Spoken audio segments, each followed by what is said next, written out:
성도 여러분 안녕하세요. 주일 설교를 다시 기억하는 주일 만나 시간입니다.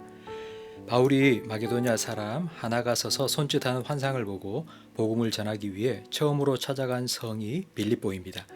그곳에서 점치는 여종을 만났는데 귀신의 능력으로 사람의 운명을 점치며 많은 돈을 벌었습니다.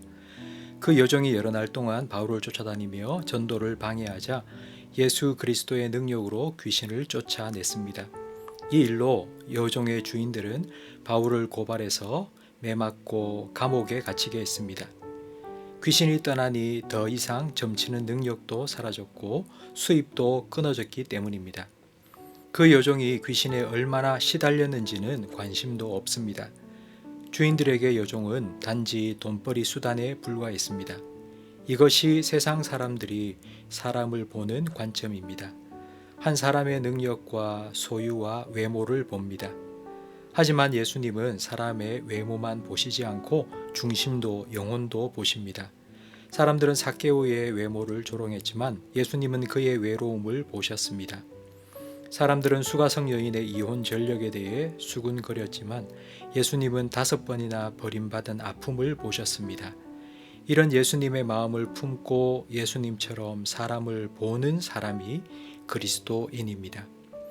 요정의 주인들은 바울과 실라를 끌고 재판장으로 갔습니다. 바울을 세워놓고 이 유대인들이 우리 성을 요란하게 했고 우리 로마 사람들이 받지 못할 풍속을 전한다고 편가르기를 했습니다. 일단 편가르기가 되면 우리는 무조건 옳고 상대는 무조건 틀린 것이 됩니다. 기독교 역사 속에 이런 모습들이 교회에도 많이 있었습니다. 구약의 이스라엘 백성들은 선민의식이라는 특권의식을 가지고 있었습니다.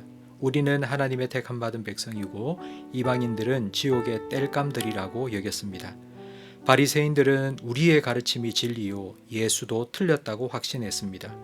혹시 오늘 우리에게 이런 생각이 있지는 않습니까? 내 편, 남편 가르기 전 먼저 우리가 예수님의 편에 서 있는지부터 점검해 보아야 합니다. 바울과 실라는 억울하게 태형을 당하고 감옥에 갇혔습니다.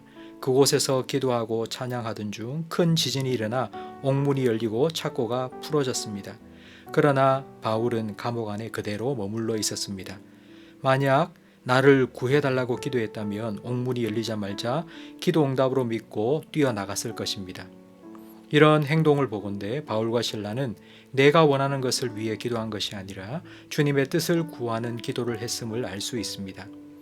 이런 기도를 가장 잘 보여주는 것이 주기도문입니다. 바울은 매맞고 투옥된 상황 속에서도 하나님의 이름을 거룩히 여김을 받고 이 감옥에도 하나님 나라가 임하며 하나님의 뜻이 이루어지게 해달라고 기도했습니다.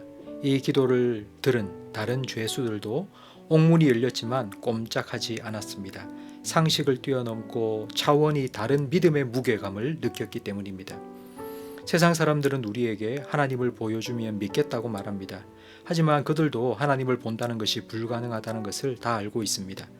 그들이 우리에게 요구하는 것은 하나님 존재 증명이 아니라 하나님 임재 증명입니다. 하나님 계시냐 안 계시냐를 증명해 달라는 것이 아니라 하나님 믿는 우리가 하나님 앞에서 살아가는 모습을 보여달라는 것입니다. 바울과 실라는 매맞고 투옥되는 일들을 통해 하나님이 어떤 분이신지를 세상에 보여주었습니다.